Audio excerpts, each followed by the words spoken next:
이번 분석을 시작하기에 앞서 투자 판단의 최종 책임은 투자자 본인에게 있다는 점을 명확히 말씀드립니다. 저희는 단순 참고용 정보나 분석을 제공할 뿐 특정 종목이나 섹터에 대해 매수나 매도를 절대 추천하는 것이 아닙니다. 안녕하세요. 더 딥다이브에 오신 여러분을 환영합니다. 오늘 저희가 함께 아주 깊게 파헤쳐볼 주제는 에너지 저장 시스템, 그러니까 ESS 솔루션 분야의 아주 중요한 기업이죠. 플루언스 에너지입니다. 나스닥 티커는 FLNC이죠. 네, 오늘 주제가 아주 시의적절해요. 마침 청취자께서 보내주신 자료가 플루언스 에너지, 이 FLNC의 주가가 정말 하루아침에 13% 넘게 급등했던 바로 그 시점의 이야기거든요. 맞아요. 그것도 그냥 오른 게 아니라 월가의 여러 애널리스트들이 약속이라도 한 것처럼 목표 주가를 확 올려잡았다고 하더라고요. 그렇죠. 아주 흥미로운 지점이죠. 그래서 오늘 저희의 미션은 아주 명확합니다.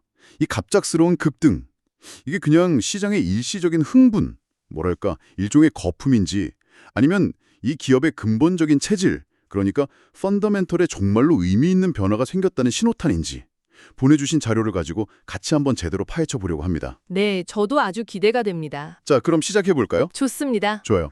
그럼 가장 눈에 확 띄는 그 숫자부터 짚고 넘어가죠. 자료를 보니까 11월 26일 플루언스 에너지 FLNC의 주가가 18.99달러로 마감했어요. 네, 18.99달러? 이게 하루 만에 2.22달러가 올랐더라고요. 퍼센티지로 보면 무려 13.24%나 뛰어오른 결과라는 거죠. 하루에 13%면 이건 정말 보통 움직임이 아니죠. 그렇죠. 시장 전체가 흔들릴 만한 큰 이슈가 없는 날에 한 종목이 이 정도로 올랐다는 건 뭔가 있다는 거잖아요? 맞습니다. 시장에 아주 강력한 매수 신호가 들어왔다고 봐야 해요.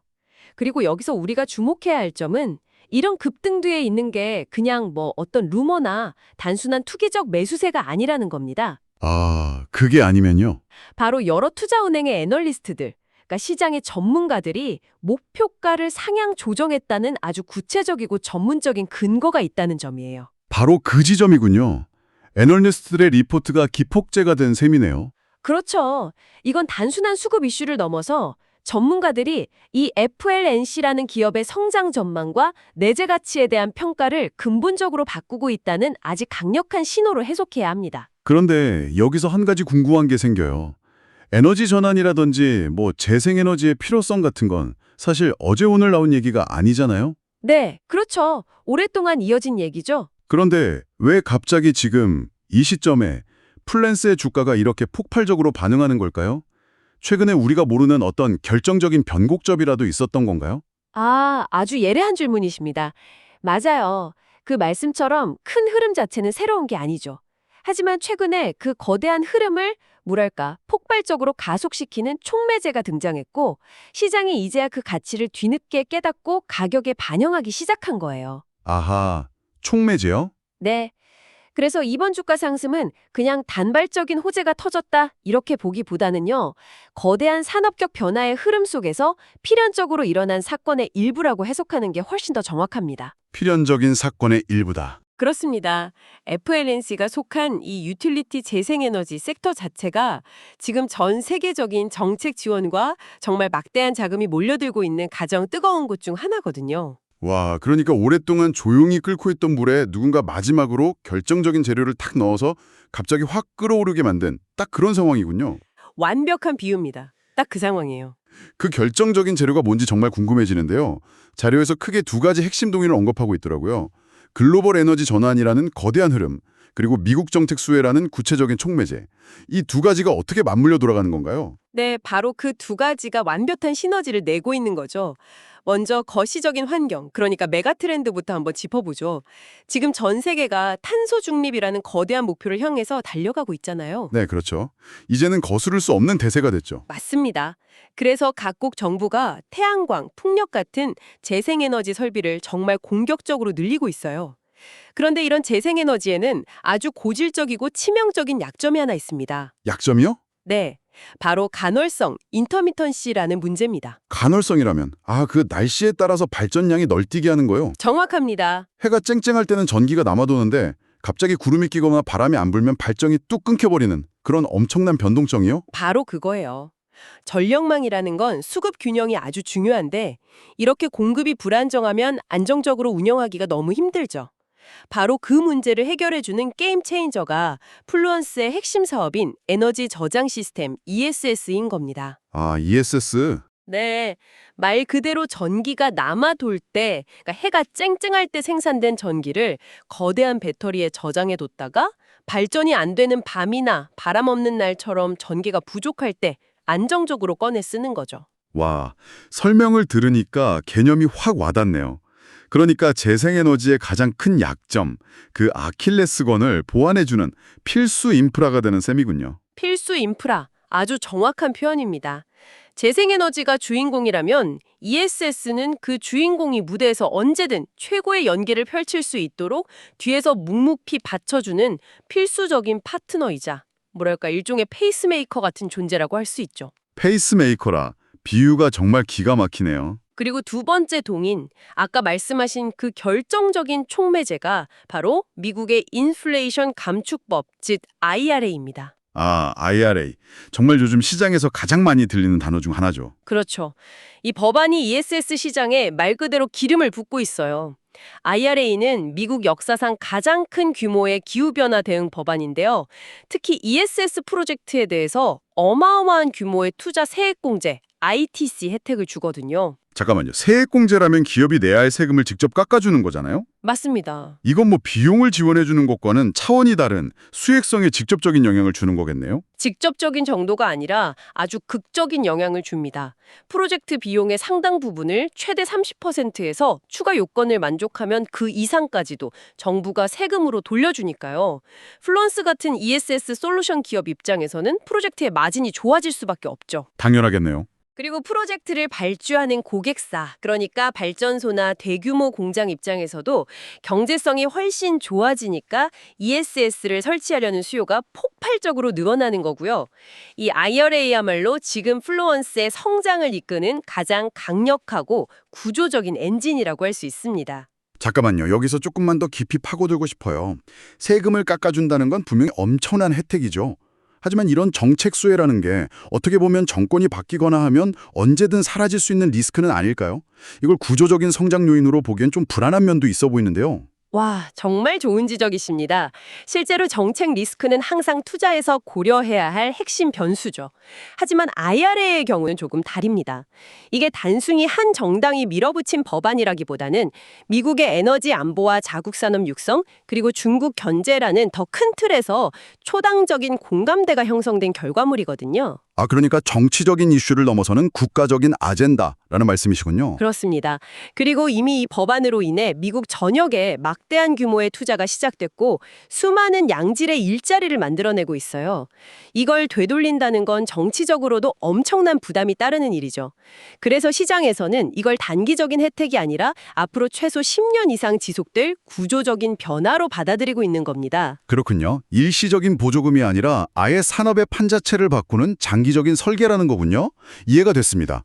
자, 그럼 이런 거대한 배경을 바탕으로 월가의 그 깐깐한 애널리스트들이 구체적으로 목표 주가를 어떻게 바꿨는지 그 숫자와 그 속에 담긴 진짜 속마음을 한번 뜯어보죠. 여기서부터가 정말 흥미로워져요. 맞습니다. 각 투자은행이 어떤 포인트에 주목했는지를 비교해서 들어보시면 FNC라는 기업의 투자 포인트를 훨씬 더 입체적으로 이해하실 수 있을 겁니다. 네, 자료에 나온 4개 투자은행을 한번 볼게요. 먼저 캐너코드. 여기는 기존 10달러에서 25달러로 올렸어요. 무려 150%나 상향 조정한 겁니다. 150%면 정말 파격적이죠. 이건 뭐 그냥 좋다는 수준이 아닌데요. 그쵸? 이 정도의 상향은 거의 충격요법 수준이라고 봐야 해요. 이건 FNC의 펀더멘탈에 게임 체인징 수준의 변화가 일어났다고 보는 극도의 낙관론을 반영하는 겁니다. 게임 체인징 수준의 변화요? 네, 단순히 한두 분기 실적이 좋을 거라는 예상을 넘어선 거죠. 이 회사를 ESS 시장의 장기적인 승자, 롱텀 위너로 아예 낙점해버린 거나 다름없어요. 앞으로 이 시장이 커질 때 그 과실을 가장 많이 가져갈 기업이라고 본다는 뜻입니다. 와, 그렇군요. 다음은 골드먼삭스인데요. 15달러에서 20달러로 33% 올렸어요. 캐너코드에 비하면 현실적으로 보이면서도 여전히 아주 강력한 시그널인데요. 네, 골드만삭스는 가속화된 성장에 주목하고 있다고 봐야 합니다. 가속화된 성장이요? 네, 특히 앞서 저희가 길게 이야기했던 IRA 수혜가 이제 본격화되고 있다는 점, 그리고 최근 실적 발표에서 확인된 수주 잔고가 폭발적으로 증가한 점, 이렇게 단기적으로 눈에 보이는 손에 잡히는 성장 가시성이 높아진 걸 밸류에이션에 아주 적극적으로 반영한 거예요. 아하, 그러니까 캐너코드가 아주 먼 미래의 왕좌를 봤다면 골드먼삭스는 당장 눈앞에 펼쳐진 고속 성장에 더 높은 점수를 줬다는 거군요. 정확합니다. 먼 미래의 꿈도 좋지만 당장 눈앞의 성장이 너무나 뚜렷하고 강력해졌다는 평가인 거죠. 알겠습니다. 반면에 모건 스탠리는 12달러에서 14달러로 17% 상향으로 가장 보수적이네요. 이건 어떻게 봐야 할까요? 우리는 그렇게까지 흥분하진 않겠어. 뭐 이런 느낌인가요? 하하, 조심스러운 낙관론 정도로 해석할 수 있습니다. 아마도 모건 스탠리는 거시경제의 불확실성이라든지 아니면 앞으로 심화될 경쟁 구도 같은 잠재적인 리스크를 다른 곳들보다 좀 더 비중 있게 고려했을 가능성이 높아요. 그럼에도 불구하고 목표가를 올렸다는 건요. 그게 중요하죠. 그럼에도 불구하고 목표가를 올렸다는 건 FNS의 안정적인 성장 모멘텀만큼은 확실히 인정한다는 강력한 신호입니다. 폭발적이진 않을지라도 꾸준한 우상향 추세는 담보되었다는 시각인 거죠. 마지막으로 서스퀘 헤나는 17달러에서 20달러로 18% 정도 상향했는데 여기는 경쟁 우위에 초점을 맞췄다고요? 네, 서스퀘헤나는 FNS만이 가진 차별점에 주목한 것으로 보입니다. 예를 들면 이 회사가 가진 독자적인 기술력이나 전 세계에서 수많은 프로젝트를 수행하며 쌓아온 운영 경험, 그리고 지멘스와 AES라는 거대 기업의 합작법인이라는 배경이 주는 신뢰도 같은 무형의 자산들 말이죠. 아, 단순히 ESS 장비를 만들어서 파는 회사가 아니라는 거군요. 바로 그겁니다. 종합적인 솔루션과 컨설팅, 그리고 사후 관리 서비스까지 제공하는 차별점이 있다는 거죠. 그래서 다른 경쟁사들, 즉 피어그룹보다 더 높은 가치, 다시 말해 프리미엄을 부여해야 한다는 논리입니다. 와, 정말 재밌네요. 같은 회사를 보면서도 누구는 장기적인 왕좌를 보고 누구는 단기적인 속도를 또 누구는 안정성을 마지막으로 누구는 그 차별성을 보고 있다는 거잖아요. 자신만의 투자 논리를 만들어야 하는 거죠. 그렇다면 이런 다양한 긍정적인 평가들이 구체적으로 기업 가치를 매기는 방식, 즉 밸류에이션에는 어떻게 반영되는 건가요? 자료에 보니까 DCF, PSR, EV 세일즈 같은 좀 어려운 용어들이 나오던데 이걸 청취자분들이 이해하기 쉽게 좀 풀어주실 수 있을까요? 아, 물론이죠. 아주 중요한 부분입니다. 복잡해 보이지만 크게 세 개의 톱니바퀴가 동시에 맞물려 돌아가면서 가치평가, 즉 밸류에이션을 위로 끌어올렸다고 생각하시면 아주 간단해요. 세 개의 톱니바퀴요. 네, 첫 번째 톱니바퀴는 수주 잔고, 백로그의 증가입니다. 이건 미래에 벌어들일 매출의 확실성이 높아졌다는 뜻이에요. 수주 잔고라면 앞으로 몇 년간 일할 계약을 미리 다 받아놓은 거잖아요. 그렇죠. 비유하자면 아주 인기 있는 레스토랑이 내년 연말까지 예약이 꽉 찬 것과 같은 상태겠네요? 와, 정확한 비유입니다. 예약이 꽉 찼으니 미래에 돈을 벌 거라는 게 아주 확실해졌죠? 기업 가치를 평가하는 여러 방법 중 미래 현금 흐름을 예측해서 현재 가치로 할인하는 현금 흐름 할인 모델, 즉 DCF 방식이 있는데요. 이 모델에서 미래 성장률 예측치를 훨씬 더 자신 있게 그리고 공격적으로 높일 수 있게 된 거예요.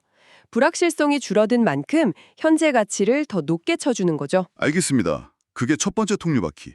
그럼 두 번째는요? 두 번째 톱니바퀴는 마진 개선입니다. 과거에는 반도체나 배터리 같은 부품 공급망 문제로 원가 부담이 꽤 컸어요. 그런데 최근 이게 안정화되고 여기에 앞서 말씀드린 IRA 세액공제 혜택까지 더해지니까 프로젝트 하나당 남는 이익, 즉 수익성 전망이 아주 밝아진 거죠. 돈을 버는 능력, 즉 기업의 체력이 근본적으로 좋아졌다는 뜻이군요. 맞습니다. 매출이 늘어나는 것뿐만 아니라 이익률까지 좋아지니 기업 가치 평가에 당연히 긍정적일 수밖에 없죠. 자, 그럼 마지막 세 번째 톱니바퀴, 섹터 리레이팅이라고 하셨는데 이건 좀 생소하게 들리네요. 네, 이게 어쩌면 가장 중요하고 강력한 톱니바퀴일 수 있습니다. 이건 FLNC라는 개별 기업의 변화를 넘어서서 ESS 산업 자체에 대한 시장의 시각이 완전히 바뀐 것을 의미해요. 산업 전체에 대한 시각의 변화요? 네, 제가 한번 비유를 들어볼게요. 예전에는 시장이 FLNC를 그냥 자전거 부품 가게 정도로 봤다고 칩시다. 유용한 부품을 만드는 그냥 제조업의 일부로요. 그런데 이제는 시장이 이 회사를 미래형 도심 항공 모빌리티 UAM의 핵심 솔루션 기업으로 보기 시작한 거예요. 와, 가게는 그대로인데 이 가게가 속한 동네 전체가 미래 첨단 산업단지로 재개발되면서 가게의 가치도 함께 수직으로 상승하는 거죠. 와, 그 비유 정말 대단한데요. 머리에 쏙쏙 들어옵니다. 그러니까 같은 매출 100억을 올린다고 해도 자전거 부품 가게의 100억과 UAM 솔루션 기업의 100억은 시장이 매기는 가치, 즉 가격표가 완전히 다르다는 말씀이시군요. 바로 그겁니다. PSR, 즉 주가 매출 비율이나 EV 세일즈 같은 평가 배수, 멀티플 자체가 높아진다는 게 바로 그 의미예요. 아하, 시장이 이 산업의 미래 성장 가능성에 돈을 훨씬 더 많이, 더 비싸게 지불할 의향이 생겼다는 뜻이죠. 이렇게 미래 매출의 확실성, 현재 수익성의 개선, 그리고 산업 전체의 위상 격상이라는 이 세 가지 톱니바퀴가 완벽하게 딱 맞아떨어지면서 지금의 가치 재평가, 즉 리레이팅이 이루어진 겁니다. 자, 그럼 이 모든 조각들이 어떻게 하나의 큰 그림으로 연결되는지 종합을 한번 해보죠. 거시정책, 산업 트렌드, 그리고 기업 내부의 펀더멘털까지. 쭉 듣고 보니 이건 단순히 어떤 부품 회사가 좋아졌다 이런 차원의 이야기가 아니라 마치 고속도로나 항만처럼 미래 에너지망에 없어서는 안 될 필수 인프라 기업으로 시장의 평가 자체가 바뀌고 있다는 뜻으로 들리네요. 맞습니다. 바로 그 인프라 기업으로의 재평가가 이번 분석의 핵심 결론이라고 할 수 있습니다. 재평가. 네. 시장은 FLNC를 더 이상 변동성이 큰 기술 부품주로 보지 않는다는 겁니다. 이제는 안정적인 성장이 어느 정도 보장된 필수 에너지 인프라 솔루션 공급자라는 새로운 지위, 새로운 위상을 부여하고 있는 거죠. 자료에 나온 표를 보면 이 연결 관계가 아주 명확하게 보여요. 가장 위에는 IRA 법안이라는 거시적인 날개가 있고 중간에는 재생에너지 확대라는 산업적인 바람이 세차게 불고 그리고 맨 아래에는 FLNC의 기술력과 수주 실적이라는 튼튼한 엔진이 달린 형국이죠. 와, 날개, 바람, 엔진. 네, 이 모든 게 완벽한 시너지를 내면서 이 기업을 위로 힘차게 밀어 올리고 있는 겁니다. 정말 모든 조각이 딱 맞아떨어지는 완벽한 선순환 구조네요. 듣기만 해도 가슴이 웅장해지는 이야기입니다. 하지만 늘 그렇듯이 이렇게 장밋빛 전망만 있는 건 아닐 겁니다. 투자는 항상 최악의 경우도 생각해야 하니까요. 우리가 반드시 짚고 넘어가야 할 잠재적인 위험 요인, 혹은 앞으로 주의 깊게 지켜봐야 할 변수는 뭐가 있을까요? 강력한 수주 모멘텀이 다음 분기 실적에서 실제 매출 성장과 총이익률, 즉 그로스 마진 개선이라는 구체적인 숫자로 증명될 경우 주가는 한 단계 더 도약할 가능성이 매우 높습니다. 아, 시장의 뜨거운 기대가 냉정한 현실로 확인되는 순간이니까요. 바로 그거죠. 기대가 확신으로 바뀌는 순간 추가적인 자금이 유입될 수 있겠죠. 그럼 반대로 우리가 경계해야 할 함정 혹은 잠재적인 리스크는 어떤 것들이 있을까요? 자료에서는 크게 두 가지를 지적하고 있습니다. 첫째는 공급망 위험이에요. 공급망 위험이요? 네. ESS의 심장은 결국 리튬 이온 배터리인데 만약 이 배터리나 다른 핵심 부품의 공급에 차질이 생기거나 혹은 원자재 가격이 다시 급등하면 어떻게 될까요? 플론스의 원가 부담이 커지면서 마진이 훼손될 수 있겠네요. 정확합니다. 아무리 수주를 많이 받아도 만들어서 남는 게 없다면 의미가 없으니까요. 이 부분은 계속해서 모니터링해야 할 중요한 변수입니다. 알겠습니다. 공급망 리스크. 그럼 두 번째 위험 요인은 역시 경쟁이겠죠? 맞습니다. 경쟁 심화입니다. ESS 시장이 이렇게 뜨거운 황금알을 낳는 거위로 보이니까 당연히 거대 기업들이 군침을 흘리면서 본격적으로 뛰어들고 있어요. 어떤 기업들이 있을까요? 대표적으로 전기차의 최강자인 테슬라, 그리고 배터리 분야의 글로벌 강자인 LG에너지 솔루션 같은 기업들이 있죠. 와, 이름만 들어도 쟁쟁하네요. 그 회사들과 플루언스의 경쟁은 앞으로 어떻게 전개될까요? 솔직히 그냥 덩치로만 보면 플루언스가 좀 불리할 것 같기도 한데요. 아주 좋은 질문입니다. 여기서 경쟁의 양상이 조금 다르게 나타나는 게 흥미로운데요. 예를 들어 테슬라는 자체 배터리 기술부터 소프트웨어까지 모든 걸 수직 계열화해서 하나의 완결된 패키지로 제공하는 마치 애플과 같은 폐쇄적인 전략을 사용합니다. 아, 테슬라 생태계 안에서 모든 걸 해결하는 방식이군요. 그렇죠.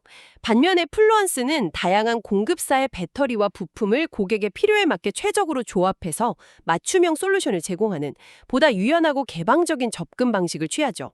마치 최고의 부품들을 모아서 최적의 성능을 내는 PC를 조립해주는 전문가처럼요. 흥미롭네요. 폐쇄적인 애플 방식과 개방적인 조립 PC 방식의 대결이군요. 네. 이 두 가지 전략 중 어느 것이 앞으로 시장에서 더 잘 통할지는 계속해서 지켜봐야 할 아주 흥미로운 관전 포인트입니다. 이러한 거대 기업들의 거센 공세 속에서 플루언스가 자신들의 시장 점유율과 가격 결정력을 어떻게 지켜내느냐가 장기 성장의 가장 중요한 관건이 될 겁니다. 그렇군요. 정리하면 내부적으로는 공급망 관리 능력, 그리고 외부적으로는 거대 기업과의 경쟁 구도. 이 두 가지를 앞으로의 주가 형방을 가늠할 핵심 변수로 계속 추적해야겠네요. 자, 오늘 정말 깊이 있는 분석이었습니다. 슬슬 마무리를 하면서 정리를 좀 해볼까요? 네. 오늘 저희가 살펴본 플루언스 에너지, FLNUNC의 주가 급등과 월가의 목표가 상향은 결코 시장의 단기적인 소음이나 거품이 아니었습니다. 오히려 미국의 IRA라는 강력한 정책, 글로벌 에너지 전환이라는 거대한 산업 트렌드, 그리고 수주와 기술력이라는 기업의 탄탄한 펀더멘탈, 이 세 가지가 완벽하게 결합된 구조적인 변화의 신호탄이었다고 요약할 수 있겠네요. 네, 핵심은 시장이 FLNC를 더 이상 단순한 부품 제조 업체가 아닌 ESS 시장의 리더이자 미래 필수 인프라로 새롭게 평가하고 있으며 그 새로운 가치를 주가에 반영해가는 과정이라는 점이죠. 맞습니다. 재평가라는 키워드가 오늘 저희 대화의 모든 것을 관통하는 핵심 단어인 것 같습니다. 그럼 마지막으로 이 내용을 쭉 듣고 계신 저희 청취자분들을 위해서 앞으로 무엇을 더 보면 좋을지 생각거리를 하나 던져주시죠. 좋습니다. 오늘 저희는 애널리스트들의 아주 낙관적인 전망과 그 근거를 정말 샅샅이 살펴봤습니다. 하지만 여러분, 이런 전망이 단순한 장밋빛 기대에 그치지 않고 단단한 현실이 되려면 반드시 구체적인 숫자로 증명되어야만 합니다. 숫자요? 네. 그래서 여러분께서 앞으로 가장 중요하게 확인하셔야 할 것은 바로 다음 분기, 그리고 다다음 분기의 실적 발표입니다. 거기서 오늘 우리가 이야기했던 그 엄청난 수주 잔고가 실제 매출로 얼마나 찍혔는지, IRA의 세액공제 혜택이 총 이익률을 얼마나 의미 있게 끌어올렸는지를 두 눈으로 직접 확인하는 것이 무엇보다 중요합니다. 과연 시장의 이 뜨거운 기대는 냉정한 현실의 숫자로 증명될 수 있을까요? 그 과정을 지켜보는 것이 앞으로 여러분의 투자 방향을 결정하는 가장 중요한 열쇠가 될 겁니다. 다시 한번 말씀드리지만 투자 판단의 최종 책임은 투자자 본인에게 있다는 점을 명확히 말씀드립니다. 저희는 단순 참고용 정보나 분석을 제공할 뿐 특정 종목이나 섹터에 대해 매수나 매도를 절대 추천하는 것이 아닙니다. 항상 여러분의 성공 투자를 기원합니다. 내용이 좋으셨다면 구독, 좋아요 부탁합니다.